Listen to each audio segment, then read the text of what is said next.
अमरावती में राहुल गांधी के बैग की चेकिंग की गई है। चुनाव आयोग यानी ईसी के अफसरान ने राहुल गांधी के बैग की चेकिंग की है। राहुल गांधी अमरावती में चुनावी कैंपेनिंग कर रहे हैं। पहले भी कई लीडरान की यहां पर बैग की चेकिंग हो चुकी है।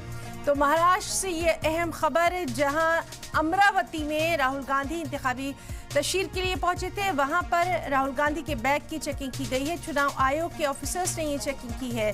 दरअसल राहुल गांधी लगातार महाराष्ट्र के दौरे पर हैं और कल भी हमने देखा था कि किस तरह से झारखंड में उनके जो हेलीकॉप्टर था उसको उड़ने में कुछ देरी हुई थी और अब महाराष्ट्र से इस तरह की खबर, जहां राहुल गांधी के बैग की चेकिंग की गई है।